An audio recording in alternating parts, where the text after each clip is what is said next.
Well, it is a diet revolution. Dutifully following the government's dietary guidelines. I can't eat that fat. If I eat that fat, I'm going to get fatter. I'm already fat. Take on the raw vegan diet. The bad science. The food pyramid is built on shaky science. The low-fat diet. I think I had a pound of butter, 2 heavy cream, a pound of sausage. I would just eat until I'm dead, probably. The keto diet is simply a shift in how you eat. Let's talk for just a few minutes about keto crutch.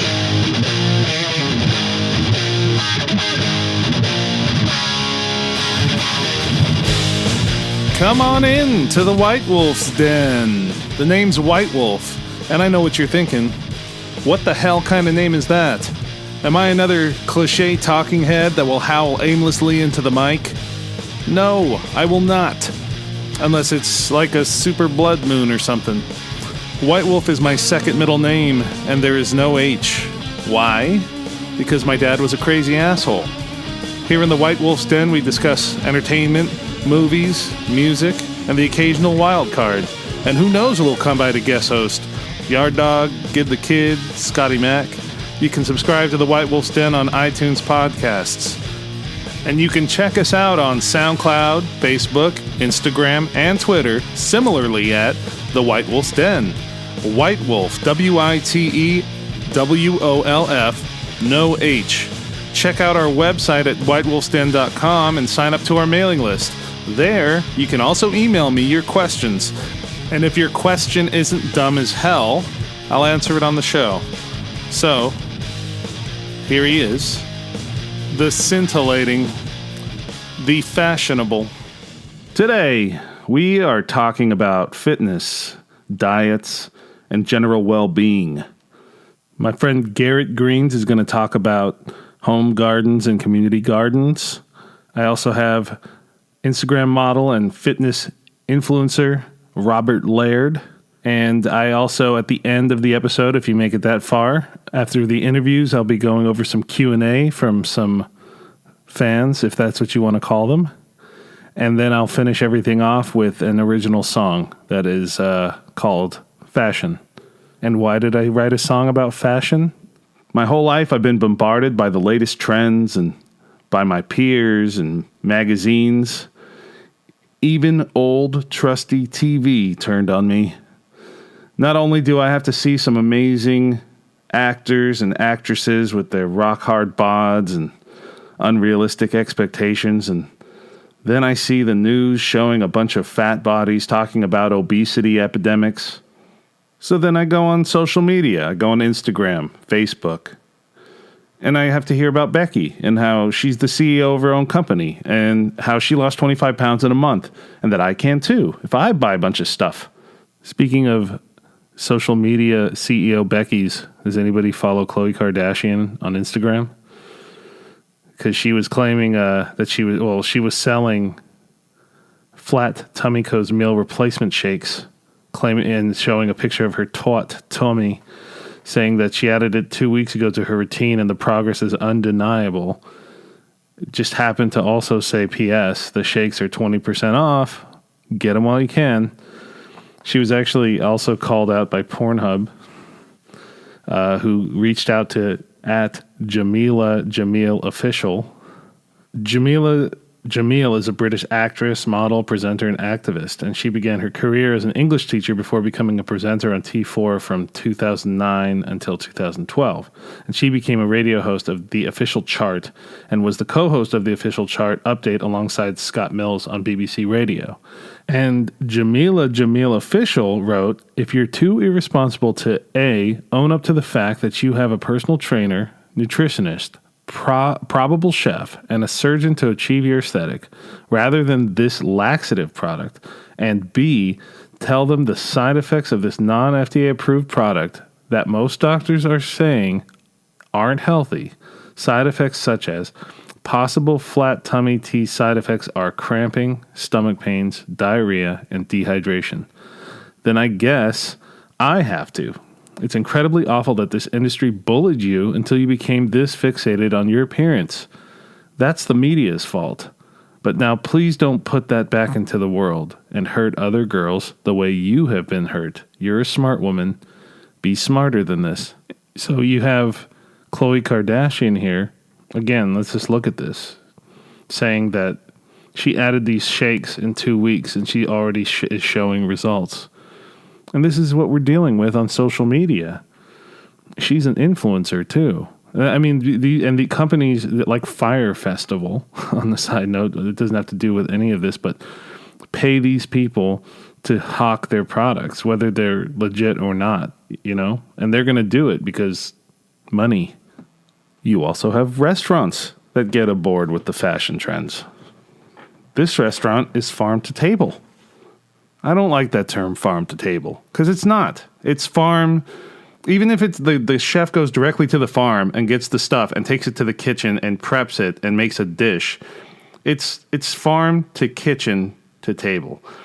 It's like, it's lying though. I hate it because it's like, even the food we've been eating almost our entire lives comes from a farm.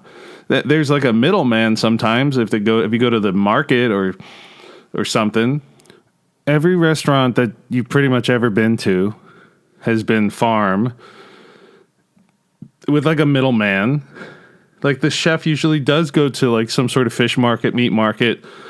Like downtown has a produce area. They would go to the middleman and buy all the stuff and then create it in the kitchen and give it to you. It's not like farm to table is just sounds like to me like some marketing crap. I mean, and the moment I hear something like that, I'm like, is that why this stuff is $10 more, like, per plate? Just because of those 2 words? Shouldn't it be cheaper? You're skipping the middleman. Have you had your artisanal sandwich yet? It will go splendid with this artisan spring water I spent all day collecting and pressing manually through this cheesecloth. Here's your handcrafted cocktail. That'll be $18. Oh, why is it so expensive? Did you not see the aromatic spritz I did after I channeled my inner chakras? Come check out my restaurant. It's called Plate and Fork. We're all the rage right now. We have 4 menus. We have the regular menu. We have the vegan, gluten-free menu. The healthy choices menu, where everything is under 300 calories. And the empty plate menu. What is the empty plate menu, you ask? Well, the empty plate menu. You can order an empty plate that already has food remnants on it, and that way you don't feel left out when everyone is eating. But then you don't have to eat and ruin that bodacious body of yours. You get the experience of eating without the eating part. Oh, we are so #relevant as F. Eating is so MySpace right now. Here come the snake oil salesmen. I swear there have to be swaths of marketing teams that are just cranking out all this new crap they could make money off of. 10 diet tricks that actually work that doctors don't want you to know about. Why? Why wouldn't the doctors want you to know about good things? Are the doctors out there who aren't super busy anyways? I mean, you have to make appointments weeks and months in advance to see. They're packed. They could afford to have a bunch of people being healthy, and people still have to go in for checkups. You ever stop at fast food on the way home and sneak eat it because cravings, and then you go home and you eat dinner with your significant other too, because why the hell not? That's drug addict behavior. So everybody gets caught up with life and they reward themselves with all this crappy food and they hit a low. And then what happens? The next fashion diet. So what's in fashion now, folks? I've always had serious JOMO when it came to the newest fashion diets. For those that don't know, JOMO is joy of missing out. I love not being part of all that crap. Back in the day, when I was younger, I remember the Atkins diet. Low carb, high protein. And there was the South Beach diet. Another popular diet that was created by a cardiologist that was also low carb, high protein diet. We got people who are fruitarians, but they only do it for a little while. I don't know if there's like full-time fruitarians, but They end up going back to some other thing. You got the raw vegetable diet, just no cooking. Don't cook it, just eat it raw. You get all the nutrients. Cooking gets rid of some nutrients. You got pescatarians. They eat vegetables and fish. You got the zone diet. You have people who just get colon cleanses every once in a while. And all these people claim that they got the facts. But it's like, but nothing is really working for these people, or they end up like bouncing back, going back and forth. I got hit by the gluten-free storm of the 2000s. Everybody remember that one? Everybody that I knew had celiac disease all of a sudden. Everybody that I knew jumped on the gluten-free train and started telling me about how my life would change if I cut gluten out. They're like, hey, Witewolf, are you woke? You got to cut that gluten out. And I'm like, well, what is gluten? It's everything that's delicious. Bread. Well, I love bread. Hot, warm bread. But I mean, I understand that, like, you know, bread is carbs, and unless it's like whole wheat grain bread, it's probably not good for you in large amounts. You know, you remember trans fat? I remember all of a sudden all these unhealthy foods on the shelf said 0 trans fat.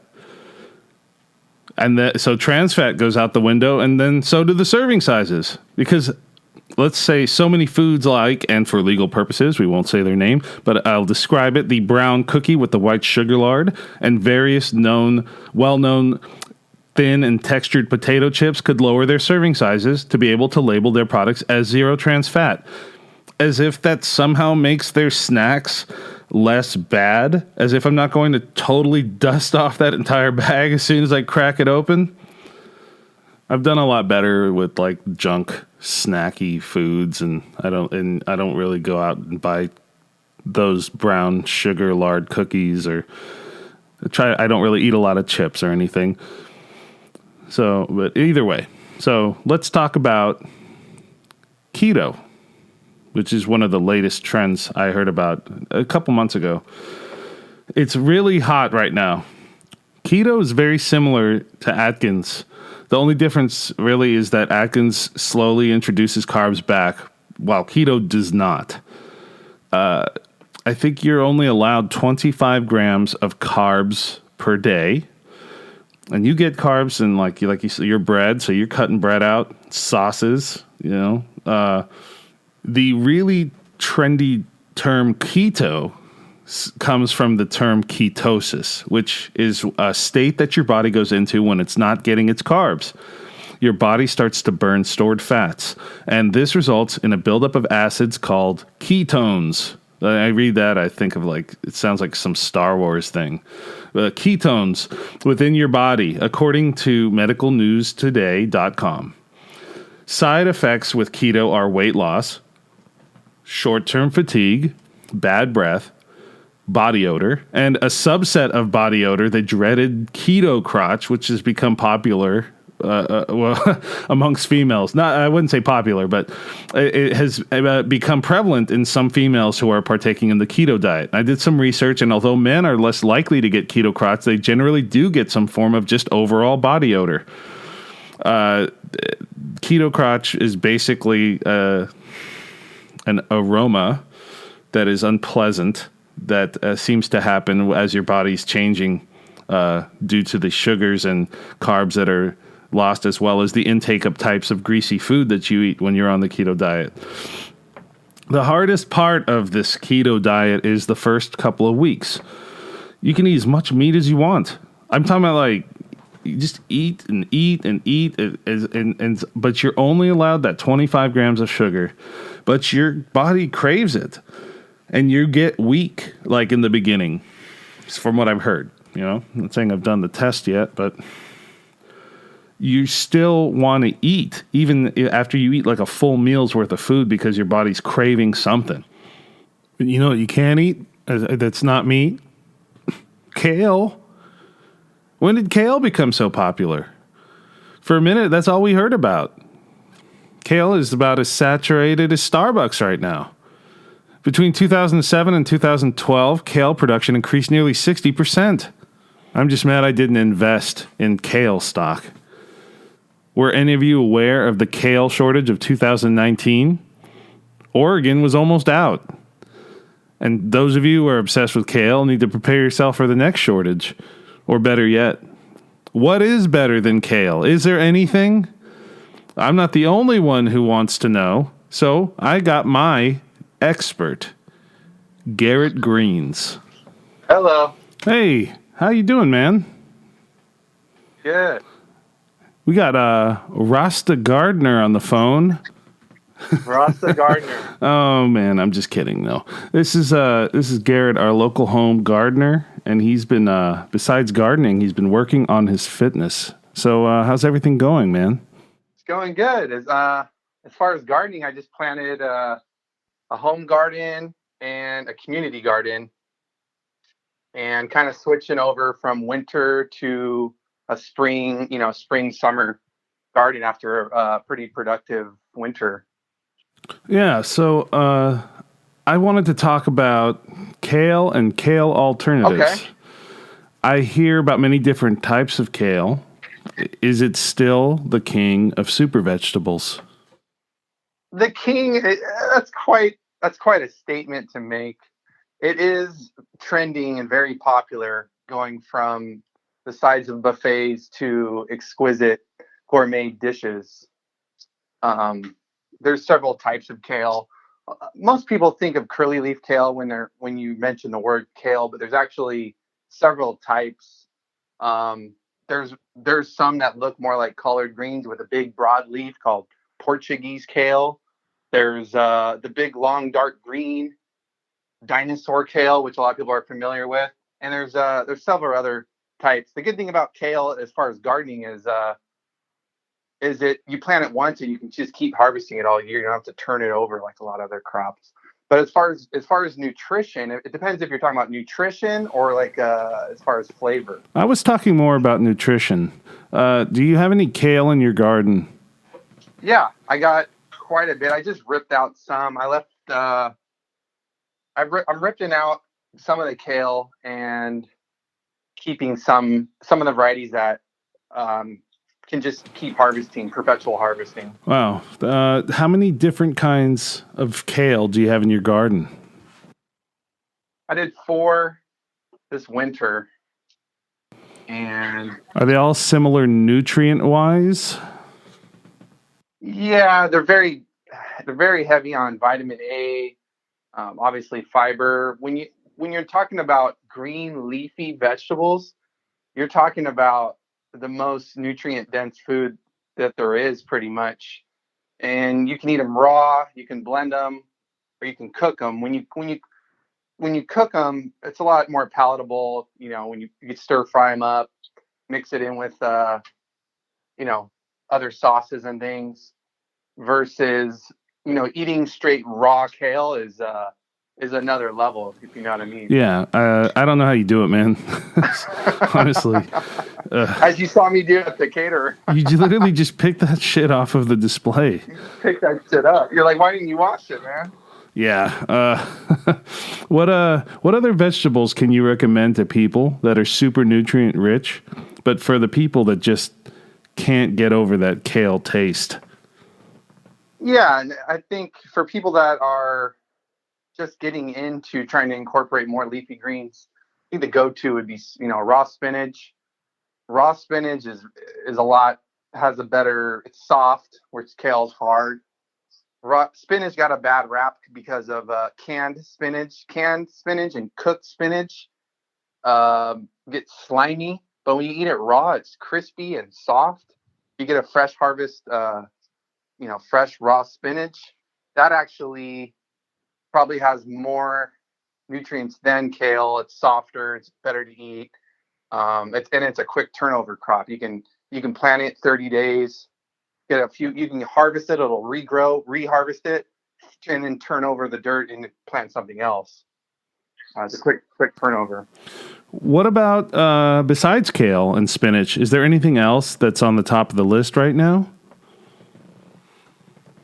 Well, you got watercress, which has got all the hype right now.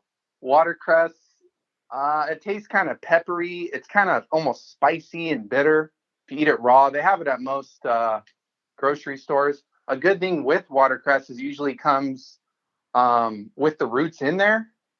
So you can just plant it from the store because it already has the roots in the frozen section or the produce section.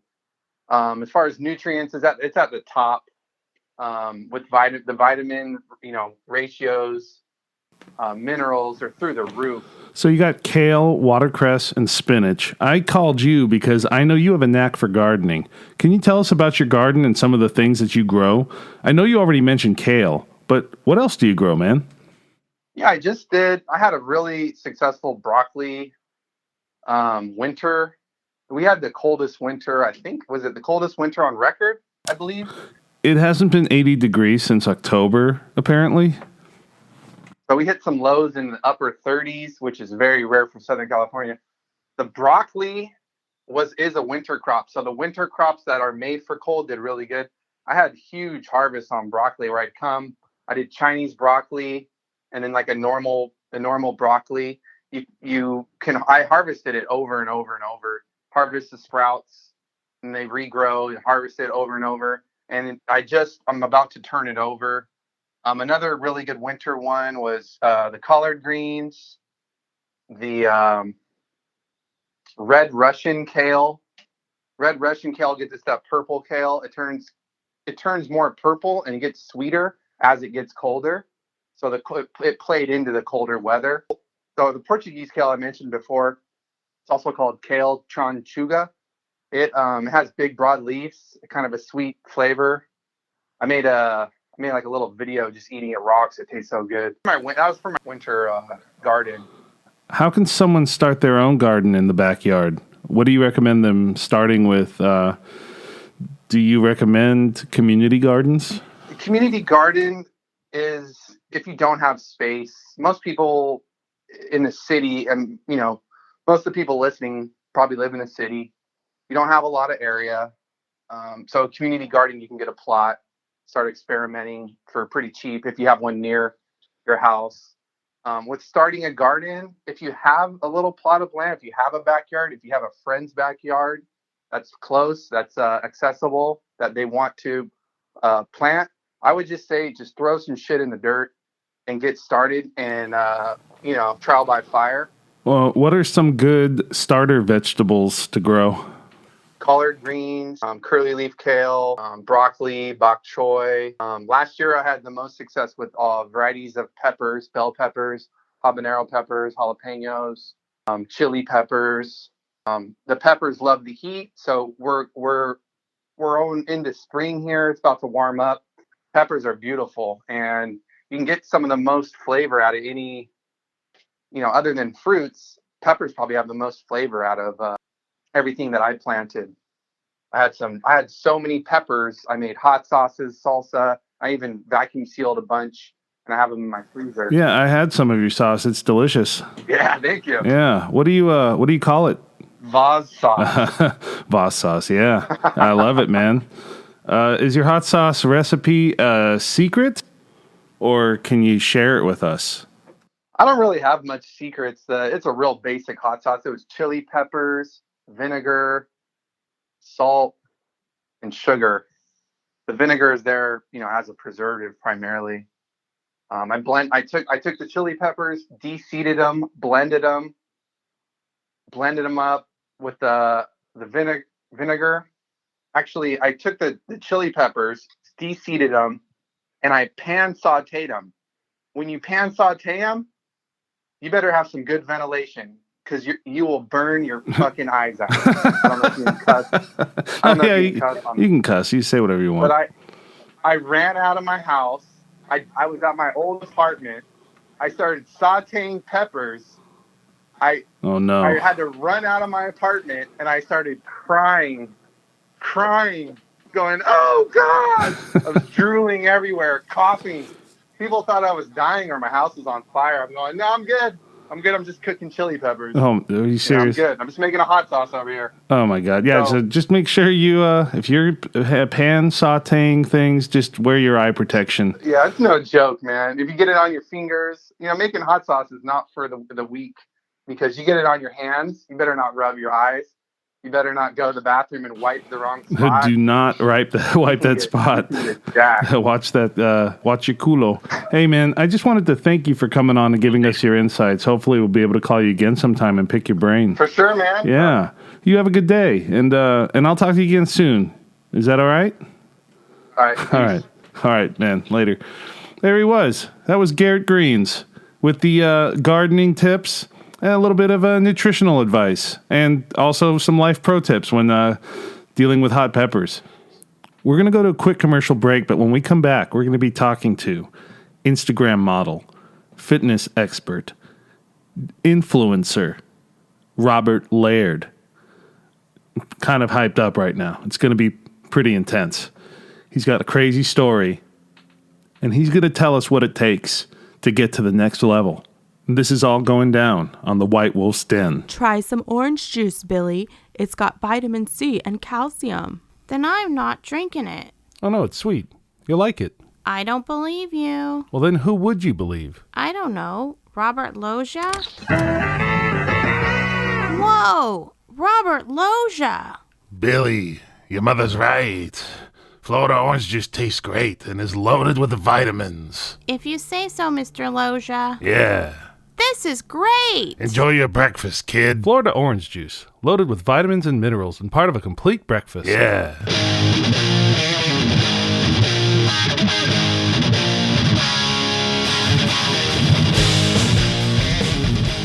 You wake up every day and you have to start that life. You got to go to work. You got to make a living. How do you utilize your time to stay in shape or to get in better shape? I found this guy on Instagram. He has a ton of followers. And he actually inspired me to do this particular podcast because he's a guy, he's got kids, he's got a job, he's got a side gig where he's trying to promote himself as a fitness expert. So we're going to bring him on, and he's going to tell us his secrets and how he got to where he is. Robert Laird of Laird Life, Instagram. Hello. Oh, my God. Is this Robert Laird? It is, yes. All right. I got you on the phone, man. How you doing? I'm doing great, brother. It's a beautiful Saturday here in Northern California where I'm from. And as of where I'm actually taking this call at my favorite gym here, Lifetime Gym. One of the offices is luckily open. It gets a little chaotic and loud here. So awesome. So tell everybody who present day Laird is right now. Sure. So quick, we'll try to make this a little quick because I could go on probably longer than I'd like to. But 34-year-old father of two. I'm in development and commercial lending now, but I've been an entrepreneur. I've got several other businesses that I consult for. And not my claim to fame, but kind of my niche was the car business for about 13 years. I ran a Mercedes dealership for 10 years, from about 18 on until 29, and then shifted over to corporate America for a little bit, a large bank, and then decided to bet on myself with a partner of mine and get into the commercial segment. And that's been kind of kicking ass. It's kind of a culmination of all the things I've learned over the last 13, 15 years and the Rolodex I've created and relationships and stuff like that is working in my favor, I should say, at the moment. So things are going pretty well. That's awesome, dude. And so in the core, shell of it all, like you're a regular dude. He works regular guy, and you got kids. But somehow you have gotten that body that a lot of people see on TV and think it's unattainable. You know what I'm saying? So when did you first get into fitness? Like when did you first really decide to take it to the next level? Well, I think like a lot of us, men in particular, women shouldn't be excluded, but men in particular, as we get through, if we were an athlete growing up, and that just was second nature for us, whether our parents influenced it or it was our pastime or whatever our passion. We just are active naturally. And then we get a little older and we get into our 20s and either it becomes a routine for you or it doesn't. And I was not always as fit as I am today. Actually, I had dad bod out pretty heavily back when I had my son in 2010. So that's 9 years ago. It'll be 9 this year. And I had gotten married very young. I was 22 at the time. Boom, had my son at 25. And I was working 80 hours a week, running a dealership, and things kind of went to the wayside. And it's funny because it's that age bracket, and I think that's a lot of our demographic probably that's going to listen in, is we forget that all of a sudden we can't eat cheeseburgers every day. It's been 4 years since I played the sport that I loved or whatever. And we just get a little complacent. So unless you put it into your everyday routine, it becomes pretty easy for it to just, flatten out. And then you wake up one day and you're like, holy shit, I'm 250 pounds in the wrong direction. And that's kind of what happened to me. So yeah, I had to make a mental decision to kind of go, you know what, I'm going to, steer the ship back into a fitness realm. And then it became a little bit of just, not an obsession, but the goals coincided physically with where I wanted to be business wise. And then it just sort of becomes like, all right, here's a goal here, here's a goal here. And you start tackling them and breaking them down. And that's kind of brought me to where I am today. And I just keep on trying to break those goals down. So that was what you would consider your rock bottom, right? Yes, I could definitely consider it rock bottom. And I've got some before pictures, I think, on my Instagram. When did you actually make the change?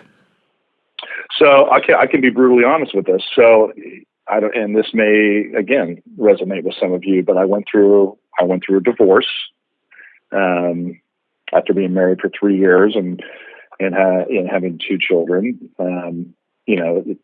Things didn't work out, and all of a sudden here I was in a really low spot. Work I'd been doing the same thing for about 6 years, so I was kind of feeling a little burnt out there. And then here I am going through the emotional roller coaster of a divorce and being a single dad now, 2 very small little boys. And it was sort of sink or swim at that point in my life, which was about 2012, 6 years ago. And I knew if I didn't really focus on me and like mind body for me, that I would probably lose myself, a little bit. I just couldn't be the dad I wanted to be. I couldn't be the businessman I wanted to be. And so I really clinged to it as a therapy thing for me at that time, which I think a lot of people could maybe, whatever loss may happen in life or the redirections, it's just a really healthy way to sort of get your mind right. And so that's what really kicked it off for me, I would say. So what are you looking for in a partner? Like, who do you think can complete you? So since my divorce there, which was 6 years ago, there's been a few women I've dated. I definitely am not somebody who likes to be single. I don't. I need, for where I want to be in life, what I want to do. And really, I need a partner who can keep up. And so I definitely went through a few relationships. I learned something from each of those. It's funny you ask me that now because I am seeing somebody now that is absolutely amazing. And it took some pretty dark relationships. Oh, yeah, man.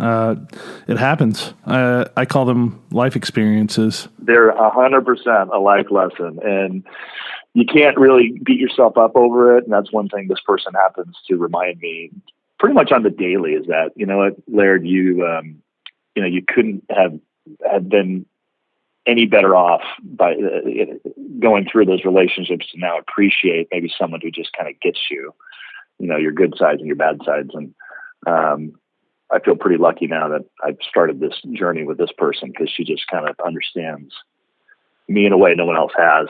And for me, I'm not easy. I mean, don't get me wrong, I'm not easy. I'm constantly, bouncing around. We got, you got to be able to keep up. She has children of her own. So now we have this new dynamic, and luckily she's as savage as I am as far as keeping up with things. So it's been. Let's go back because you said you got out of shape because, life happened and you kind of lost track of things. It's easy to lose track. And then you look in the mirror all of a sudden and you're like, holy shit. Like, cause it creeps up on you, especially when you see usually you'll see an old picture and you're like, what happened? But right. Like you were pretty fit younger when you were like before that time. And you were an athlete too, so you were in pretty good shape in high school, I assume? Yeah. I mean, I was always very thin, whatever. Just I played quarterback, so I was always in shape. And was your high school football team like really good? We were, yeah. We were 16-0 my junior year, and yeah, they did. But we did fantastic. I mean, we had a bunch of full rides go out of our school up here. Oh, nice. So, yeah, high caliber athletes. A couple guys in the league now, even. So, yeah, it had a good range of people. And you also went D1? I did, yeah. Yep. For 1 year, and then ended up going straight into working. I actually had my father passed away, and it was sort of, for me, that was maybe my first pivotal point as a young adult there. I had to face that. It was a sudden loss, and he was, kind of my coach and mentor. And it hit me in a way where I literally kind of just gave up on life at that point. So I've had, when you talk about, for me, I am a completely normal guy. I haven't made it yet, but the trials along the way have definitely taught me a lot. And that's what I like to share with a lot of my audiences and stuff who follow me on Instagram or wherever is, these moments happen in life for all of us. Nobody's safe from experiencing loss or experiencing changes and stuff, and how you handle them will ultimately say just so much about you. And at that time, I can tell you, I gave up on everything and woke up, 18 months later and realized, hey, you know what? I'm either going to use that as an excuse to fail, or I'm going to use that as a reason to succeed. So how did your family life affect you as a person? Would you say my family becoming a father, you mean? No, I'd say kind of like since you had to, like when your father passed away, how did that affect you, like from there on out? You said you hit a low point, but was there a point where you were able to find, like, he came to you and was like, you got to move on, you got to move forward? Yeah. It's funny you say that, because that is sort of exactly what happened. And just a quick overview. I'm one of 3 children. My mother raised, us. I'm the oldest. So that was the other reason why I had to sort of pivot away from, sports and everything else and get to work. To be honest, I had to get to work. She needed the help, and she's an absolute saint for raising me and my younger brother and younger sister on her own. But that was a hard thing to have to deal with at that age. 18, you don't think you have to instantly become head of household and start making big boy decisions, but, and a lot of guys I know in the similar situation as late adolescents, they spiraled, and now today they're guys that are on drugs or wherever, and they just could never get out from under that stigma of loss and woe is me, and my life is in shambles, and it's so.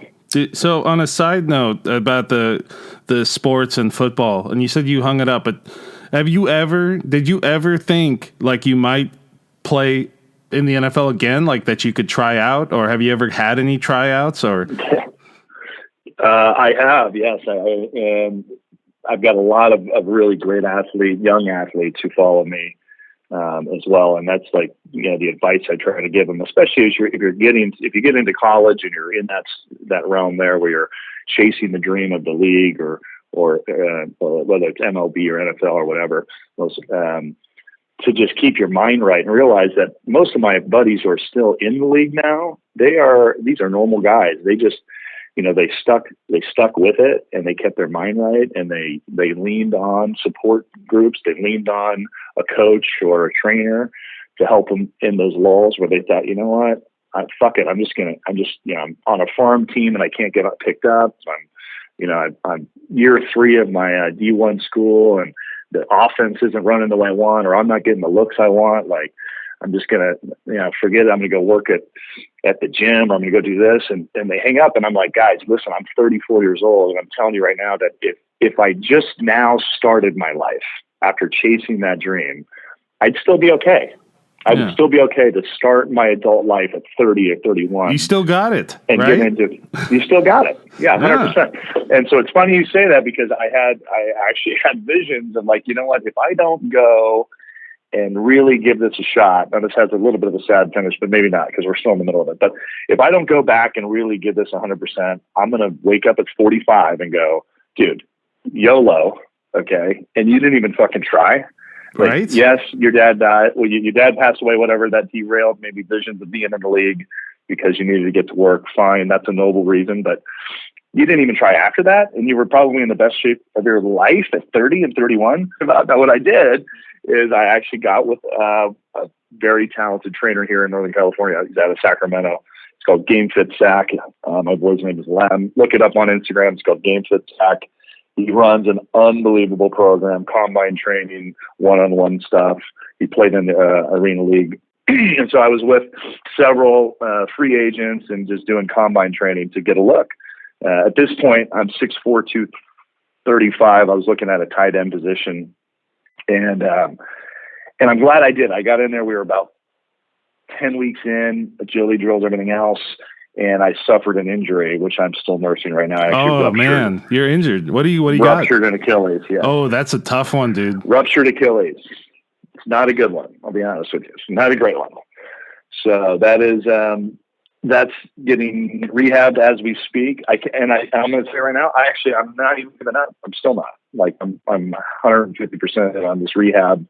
I was with a good buddy of mine, Christian Frenchman. He played DN for Seattle 3 years, and he was I think released after an injury. So we were working out together when it happened. Oh man, you know what though? You don't need an Achilles to do curls, baby. You know what I'm saying? you don't, which is the reason why I haven't given those up. Okay, no. Good. You did, and you're at the gym now, so you know that just shows you got a whole new attitude. Yeah. Hey, so you know the NFL back in the day, it was a bunch of blue collar dudes that used to get together after work and stuff, and it's now become like one of the biggest industries in the world. It's become. Do you think like? How do you feel about like when the NFL is like dragged into like the political light? Yeah, so that is the main reason why I tell these kids don't give up, because what I think the NFL wants to see is they want to see more of what started the league to begin with. They want to see guys who aren't out for just maybe a paycheck or who are forgetting that the reason why they got there is because the fans adored them and they're out there to entertain, right? That's right. Okay, that's what they're out there to do. I, in my opinion, I don't want to hear about your political views. I really don't. You want to have your own podcast? Go ahead and do that. Oh, don't me? Be doing it me? No. Oh, yeah. Don't look at me. Oh, you're talking about, okay, you're talking about the football. Yeah, I thought you were talking about me. I was like, don't look at me. I'm in the, I don't really care. Yeah, no, I'm just kidding, dude. Yeah, but no, yeah. So you want football. You don't want to hear about anybody's political views. That's what you're saying. No, I don't. But then what I think people want to see is they would love they would love to see athletes give it a shot and walk on and come in and give it their all. I mean, nothing I love watching more than Hard Knocks on HBO, right? Oh, yeah. Preseason games, right? You take a look at the guys who are grinding to make it. They're there. They're doing work. They're not getting paid that much. They just love the game, and they're giving it 115%. And, that's something I admire. I think a lot of us do, because the guys who are out there like negotiating on contracts and bitching about, well, I want 65 million, 50 million, 100 million. You're like, brother, you're running fucking out routes, okay? Yeah. For $10 million a year. Like, relax. Yeah. So I used to be an athlete, and when you're playing sports, you end up having downtime. Did you ever have any issues controlling yourself or have any anger issues? How did you control your pent up energy? Boy, let me think here. I was, I played quarterback, so I was always like, they considered me the prissy kid right at the time. But here's what's funny is I actually loved doing our Oklahoma drill, probably more than anything else. I mean, if you don't know this, is basically you're going to put together the Oklahoma drills. You're going to put your pads on the one side, and you're going head to head, and you're basically seeing who can win, right? Yeah. Did you ever get the bruised forehead from that? I did, yes, for sure. For sure. Actually, I had a broken nose once. I had the really girly, face mask, and I remember getting split right on the top of the nose. trying to be a little too aggressive in that thing. Yeah. Well, but see, like when I look at you now, like on your profile, like you definitely don't look like a quarterback to me. Were you still, when you were going to go try out for the NFL, were you going to try to be quarterback again, or were you going to try to do a different position? No, so I was going for tight end. You know, at the size I had, and I've always had really good hands and good routes. I did play wide receiver as well as quarterback 1 year. So that's probably what I would go with. Obviously, you're not going to walk in on 32 years old or whatever, 30 or 31 or 28, 29 as a quarterback. That's going to be a tough gig. But right. You know, there's a lot. You know, I mean, tight ends got a nice longevity. You know, longevity's a little better, and I had the size, so that's what I was going for. Kind of last year before the injury. So I see you work out pretty hard and you're pretty big. And when you go out at bars, do people ever start shit with you because you're a big guy? Like, do you ever get into fights? And have you ever just like totally destroyed somebody? Luckily, I should say luckily, it's a great thing that I don't have to get in fights all the time, because typically people, you know, if I get pissed off, people know about it pretty quick. And the stature alone usually keeps me out of fights because nobody seems to fuck with me. I don't know what it is. They just don't want to. Maybe they're smart. I mean, that's good. They're lucky. They are lucky, because if I do get involved, usually things go pretty bad for them. And I usually have to I will clean things up. I mean, it's one thing my girl says now. She's like, dude, you're like constantly acting like the goddamn bouncer. They're not paying you for this. Like, just let the little guys brawl it out if that's what's going to happen. So I don't let things go sideways. If it goes down in a bar, I'm usually the first to kind of jump in and try to like break it up a little bit or whatever, because I've got some of the size behind me. But no, nobody seems to want to fight me. It doesn't happen that often. Will they step up even? But, it's probably best for everybody. I don't need to go cracking skulls. Something too that. So you're in a full-time relationship right now? Yes, I am. Yeah. But so somebody who like is pretty fit. I remember when I was fit. It's like I never had a six pack, dude. I was an old lineman, and I was almost there. I had like two. There were like two of them up there, but like so. But even then, it's like. I bet like you got to beat women off with a stick. I mean, as a man, I don't really see a way one could turn down the onslaught of women. I feel that they revert to like an almost cave person mentality when they see like a guy like you. It's like, this guy's breeding material. So how do you stay faithful with all these thirsty homewreckers around? They're everywhere. They got Arnold. Is willpower something that can be learned, or do you get hit on a lot?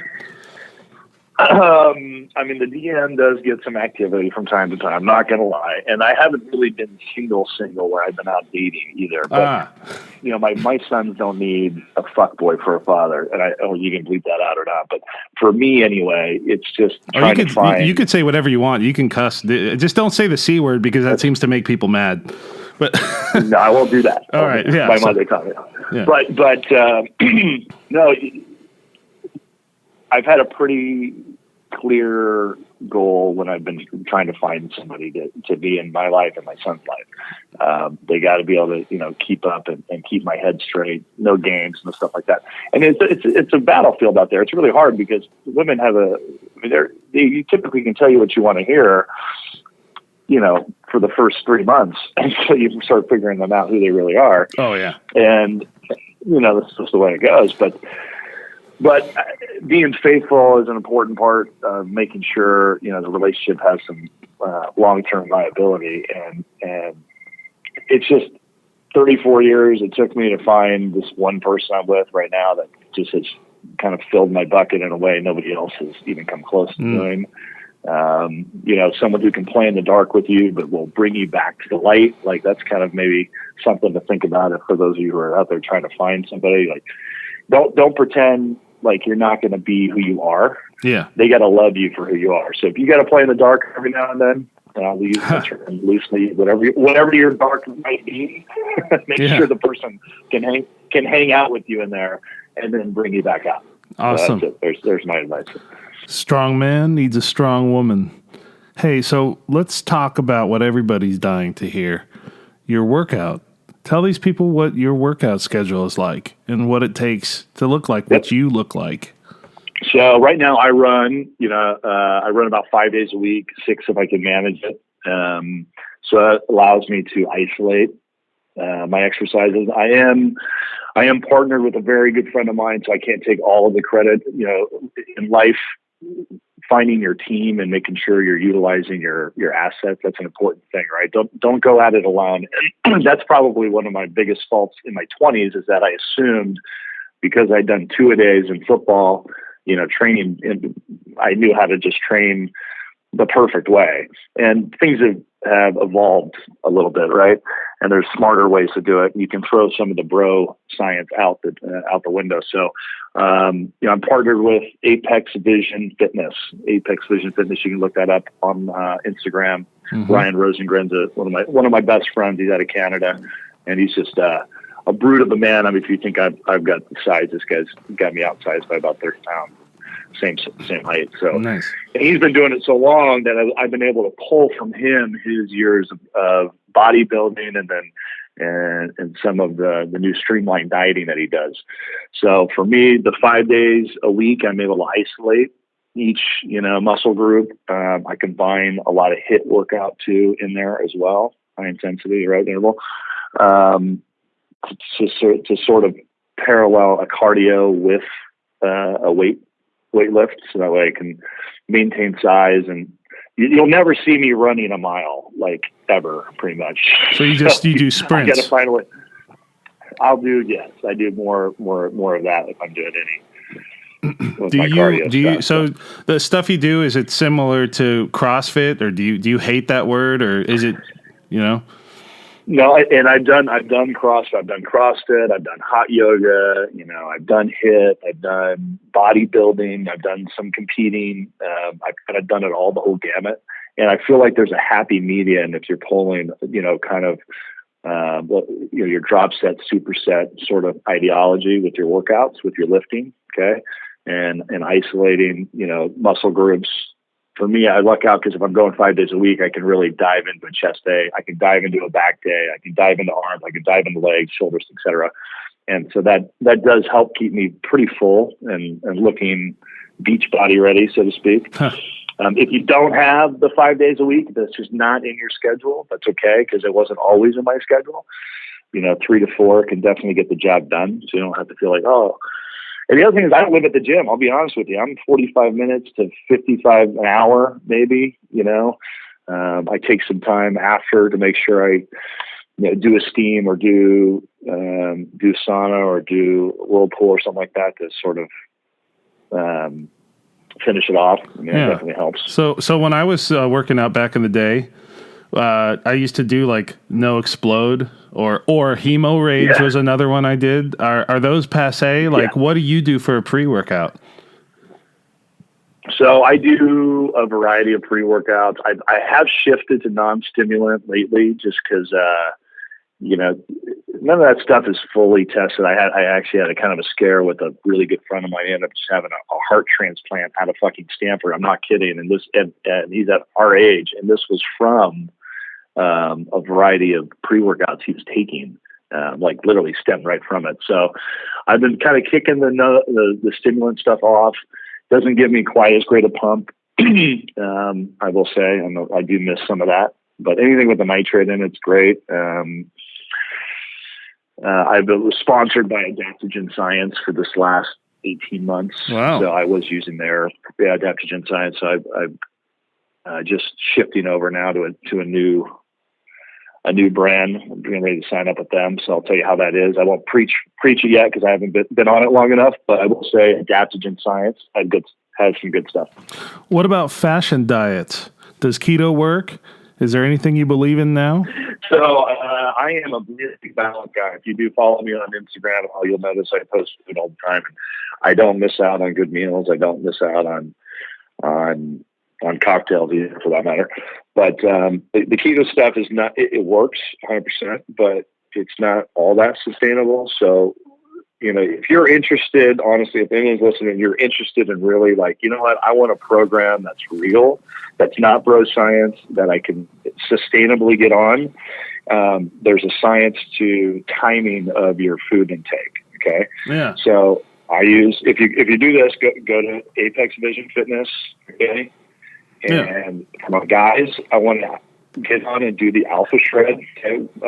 Brian and I just put that together to the meeting program.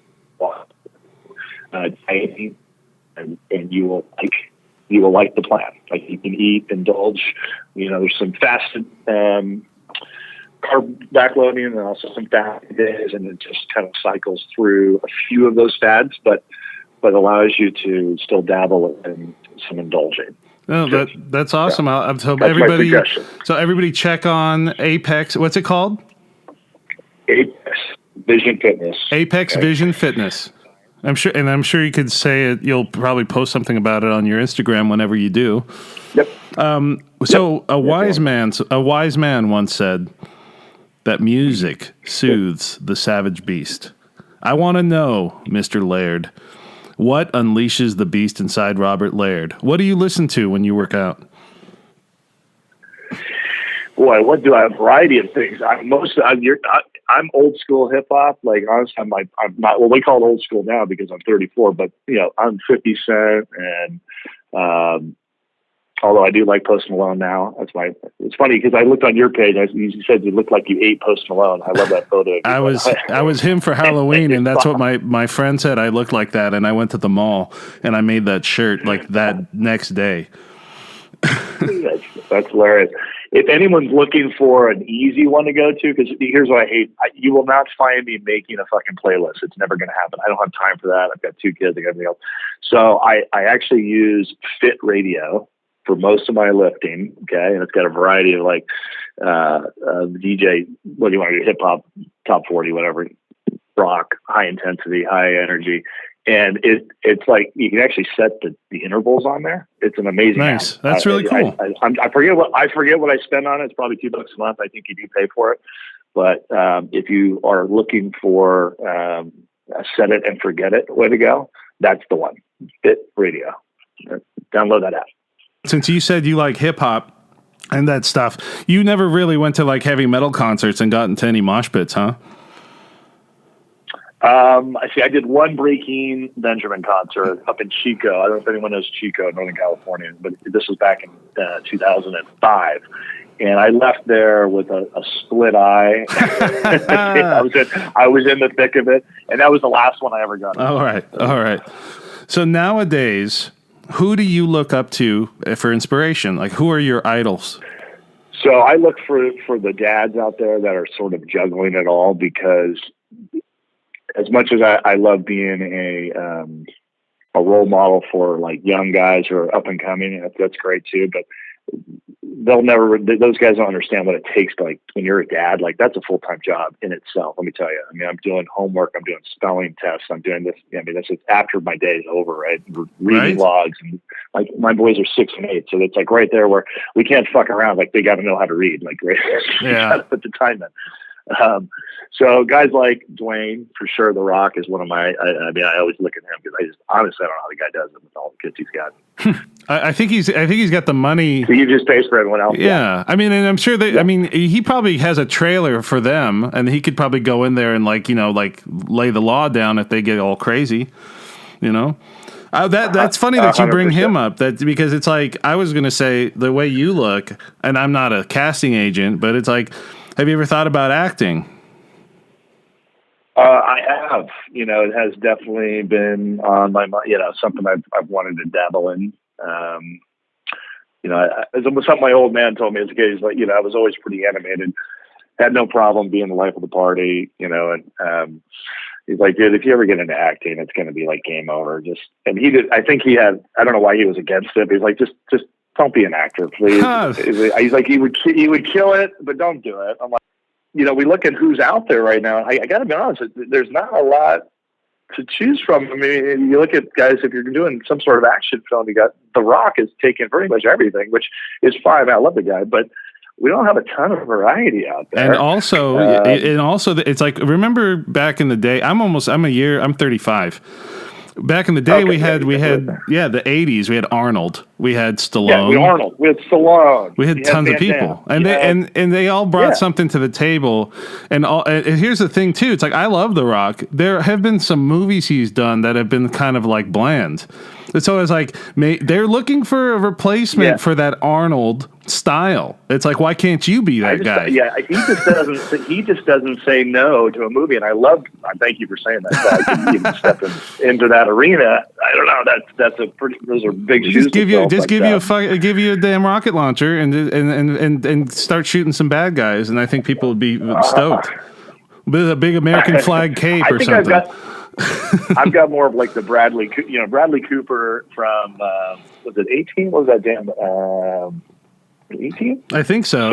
Yeah. You know what I'm talking about, right? Yeah. And he was jacked in that. He just hasn't gone back to that realm, and I think he could. I mean, he actually beeps up pretty well, but it seems that he's doing more of the heartfelt stuff lately. Well, because there's a lot of good money in that too. But hey, Marvel, the end game is coming out, and from what I've heard, from what I've read, almost all of the actors are leaving. They're done. They're like, okay, really? They're like, we're done. And which is like, in my head, I'm like, well, who the hell is going to play Captain America? But either way, dude, there might be a spot for you in the next cast. Like you could be. I'm gonna have to get in front of an agent here. I mean, I am playing. This will be one of my breakout roles, and maybe I'm sure I'll post it just because he's a dear friend of mine. But I will be playing Aquaman for my very good friend and business partner's 6-year-old's birthday. That's in 2 weeks. So oh shit! I've actually been hit. I know Jason Momoa or whatever. And I'm going to try to beat him out of his role. Right? I think you could do it. You just got to grow your hair out. We got a wig coming in. Nice. Okay. All right. There you go. I'll keep you posted with those photos. We'll see if I hang in there or not. Well, very cool. Let's see. Then there's two ridiculously philosophical questions I'm going to ask you before we end this. What is your definition of love?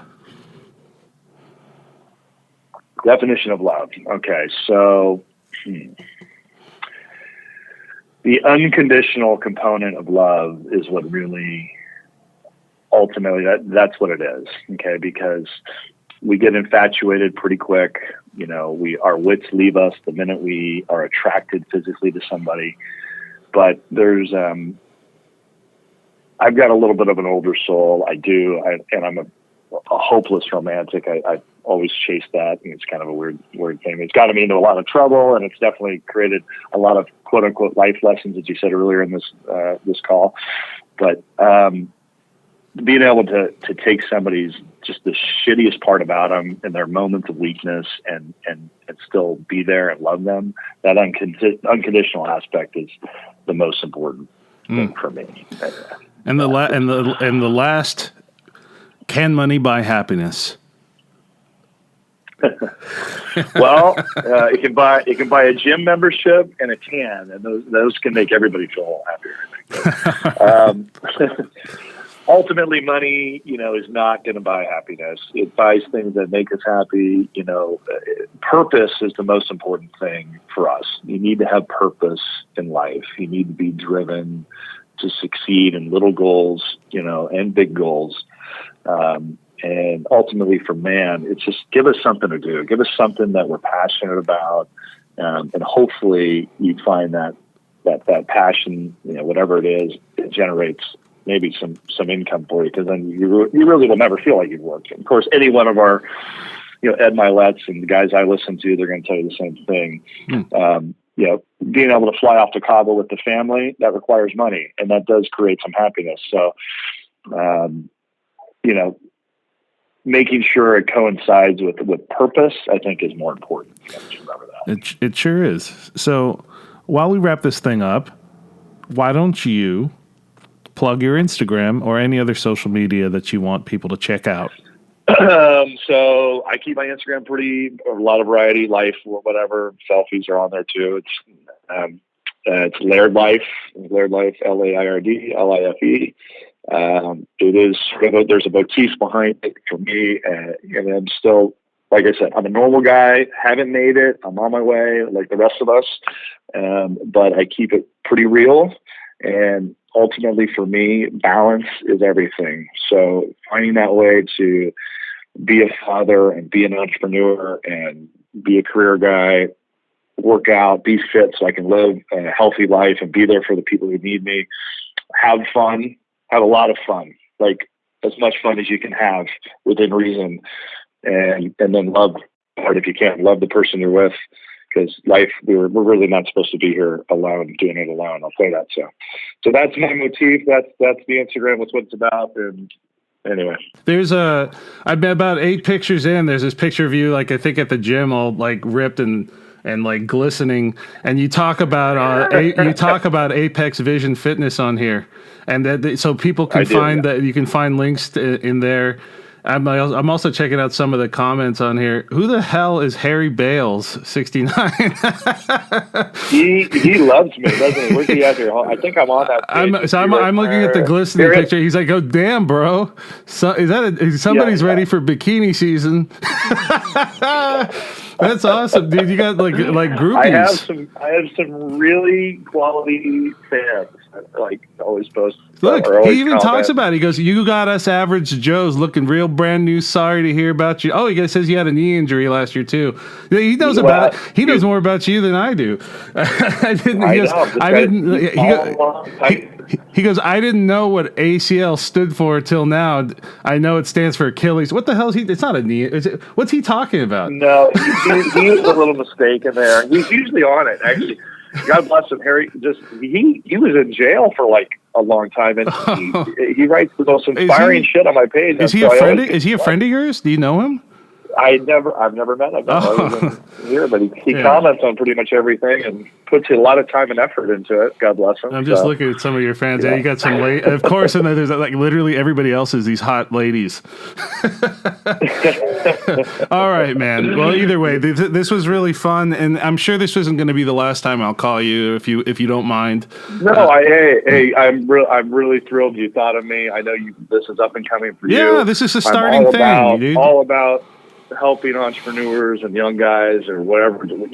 Just don't give up on stuff that you have passion about, and don't be afraid to ask for help and get advice and stuff like that from the people that you follow and inspire you. So yeah, that's awesome, dude. I appreciate you, buddy. No problem. So I'm going to post probably, I'll send them to you to see. I'll probably post a picture or two of you on my website, and I'll post like all of your like your Instagram name and anything that you plugged. I'll say, hey, check this out. Thank you for coming on the show, man. And then and I'll talk to you later, man. You have a good day at the gym. You too, guys. All right, thank you very much. I'll hit you up later. Later. All right, man. Bye. And that was Robert Laird on the Witewolf's Den. We'll be back after these messages. Rain. The only good water, besides rivers, estuaries, the ocean, and other natural occurrences. Rainwater is good because it quenches the thirst of the mighty orange tree, the blood life of this here planet. Have you ever been to Nam, Billy? No, Mr. Loja. I learned a little trick there. In rainy weather, the locals would make a concoction of hot orange juice and something that I hope was alcohol, gunpowder, and just the right amount of cobra venom. It would keep you up for days. Where did that orange tree in the backyard come from? I planted it. But it's full size. I transplanted it from my home in Brentwood, California. I imported it from Florida, land of the orange grove. This orange tree will provide you, us, sustenance for the rest of your days, Billy. Mr. Loja, do I have to take care of the orange tree? You bet your sweet ass you do, Billy. 'Cause if you don't, you will die of malnutrition, a slow and painful death similar to that of drowning and burning alive, but at an even slower pace. And if malnutrition doesn't kill you, I will drown you and burn you alive. How do I take care of it, Mr. Loja? When it doesn't rain and the sun stays out, you must water it regularly, every other day, and like I and my father and his father before him. You must fertilize the orange tree with your own feces. Every time you go out there. Use the hose you water with to cleanse yourself like a poor man's bidet. Come on, Billy. I'll show you. I just ate a bucket of crisp oranges, and I'm feeling a good movement coming on. Florida orange juice, now with even more fiber to keep you regular. Billy, get the hose.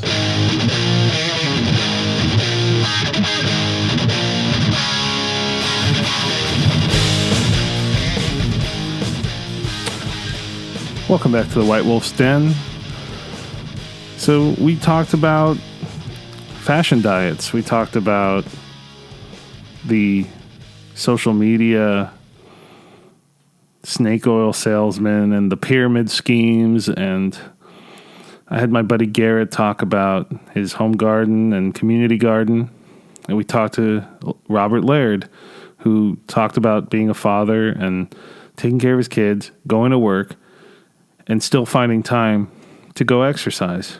And he looks incredible. And this is like the hard pill to swallow now. It's like, so what did we get out of all this?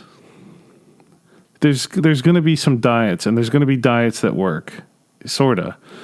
And there's going to be, at least there's going to be some that have results. But the cold, hard truth is the only way, the only real way besides spending tons of money on like really dangerous surgeries, and some that aren't so dangerous, but the only way to actually get results is to actually cut out sodas and sugars and drink water, to eat at home more often, which is something that I'm bad at. I love going out to eat, but eating home more often. If you could have a garden at home, you know exactly what you're doing to your vegetables. You don't have to worry about like crazy ass pesticides if you watch out. So having a community garden and having some of your own vegetables, cooking at home, and you know how you're preparing your food. You're not like, there's no surprises there. So, but mainly like cutting out sugars and those calories. Like, don't drink your calories is another thing. But you also have to go out and exercise every day. You can have one day where you're down and relax, but every day, like during the week, Monday through Friday, you should go out and run.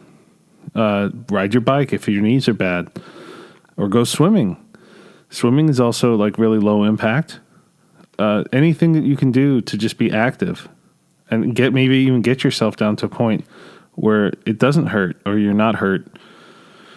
There's Diamond Dallas Page has some crazy yoga thing that he claims, helps a lot of people. He was on Joe Rogan's podcast, and I mean, yoga is an amazing thing. We all need to stretch and do so. We don't stretch enough. That's like another thing. You should get up in the morning a little earlier than you usually do and just stretch. And if you can, throughout the day, stretch. That's a big part of like being able to move around. So that's the hard pill to swallow about all this. Avoid the snake oil salesmen, the magicians, the ones who claim they have the magic diet, the magic formula, the magic food, the magic shakes, the magic diarrhea tea, So just go out there, drink water, you can have coffee, chill out on the sugar, and just take care of yourself and watch out for things that might mess your heart up. Like, do some more research on that. We're going to do a little bit of Q&A since episode 2 of the 91st Oscars, like satirical exclusive. I had a few people who sent me some emails. For I guess that you put your website out with your email address, and you publish it, and people are gonna hit you up. So let's take a look. We got a Salacious Gopher. That's what he called himself. From Oregon. He says, you suck. And that's it. That's not a question. This is a Q&A. This is not the complaint department. Billy B. from Florida asks, your podcast was kind of funny, and I was happy to hear Florida got some love. Why were you all over Roma's nuts? That shit didn't even win an award. Well, listen, I was not all over Roma's nuts. Maybe a little bit, but everybody that I was reading, all the reports, all of the gambling lines in Vegas said that Roma was going to win. If I had known who was going to win, I would have actually bet the house, but I didn't. Brent from Laguna says, what straight man does an Oscars podcast? Well, what kind of dude listens to an Oscars podcast just to ask the host if he's gay? Yeah, I answered that with a question. Well, more power to you, Brent. Also, don't assume. Sickies Alawikis from Glendale asks, hey, Witewolf. Not a bad show for the first show. Keep on trucking. I think you have something here. Anyways, I have a girlfriend of 2 years. I get really nervous she's cheating on me when I'm not around. I text her constantly and feel she might totally be over it. Should I hire a private investigator to see if she's faithful? You are not the only one I've asked this to via email, but I'm going to get a few opinions to hedge my bet. Again, not a bad show. You got potential. No, you should not hire Private Eye. I don't really understand. Did she cheat on you? Like, why would you think she's cheating? Do you have evidence that she cheated on you? I think you're leaving a few things out of this email. And I don't know why you're asking me. I never claimed to be like a dating expert, but whatever.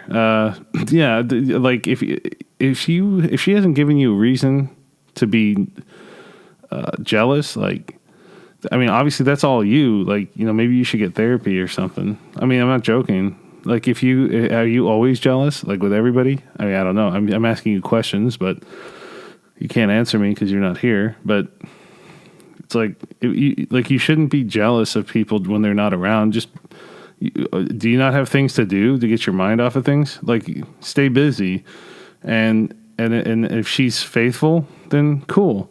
If you find out she is cheating, then just dump her. I mean, it's gonna hurt, it's gonna suck, but you should just move on. I mean, I think that sounds reasonable. I'm not trying to be funny or anything here. So, either way. This concludes this episode of the White Wolf's Den. And as I'm going to try to do every time, I'm trying to end every episode with an original song, which I will put up on SoundCloud. And if you want to purchase it, I will make sure that it is on my website. And I'd rather you buy it on my website rather than iTunes, because they take a huge cut of money. I mean, I guess I could put it on iTunes as well, because might as well just attack all angles. It's like if people look it up on iTunes and buy it, then whatever. But I'd prefer if it was bought from my website. So here it is, and this is a long time coming. Without further ado, fashion. Caution. Caution. Caution. Caution. Caution. Caution. Caution. Caution. Caution. Caution. Caution. Caution. Vegan, gluten-free, organic, orgasmic, tattoos, ménage à trois, artisan, handcrafted fashion. Caution.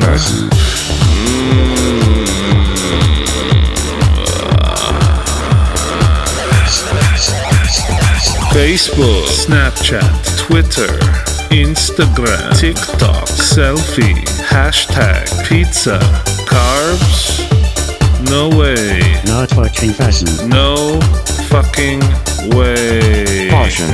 0 calories, 0 carbs. Portion. Rib cage, collarbone, model.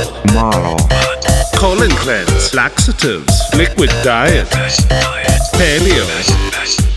Keto. Fashion.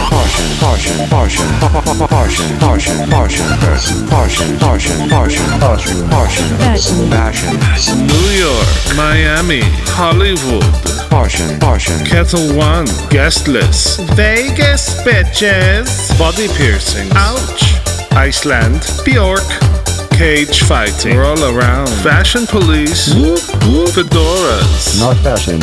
Man buns. Not fashion. Cut that little nub off, you silly boy. Same sex. Marriage. No prenup. Portion. Starter husband. Portion. Hey. Orgies. Ooh, taboo. Adoption. Ooh, native babies. And now, it's time for baby names. Mackenzie. Liam. Dakota. Caleb. Aiden. Brody. Ethan. North. Now let's spell the names differently, adding vowels in random places for no reason at all. I'm so creative. I'm so Portion. Fashion.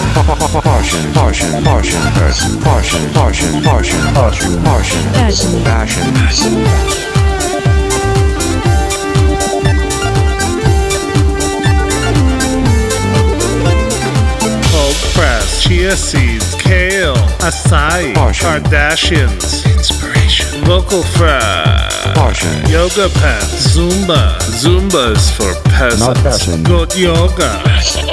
Creditor Bitcoin, Elon Musk. Electric car. High heel feet. Not fashion. Disgusting. Put them away. Etsy shop. Essential oils. Circumcised penis. Not fashion. Uncircumcised penis? Please, leave the hat on. Bleached assholes. Tinder. Swipe right. Small hat. Starbucks. Venti ice. Skinny. Hazelnut. Macchiato. Sugar-free syrup. Extra shot. Light ice. No VIP. Oh, do you have any croissants? My name? It's Charles. Ooh, I'm so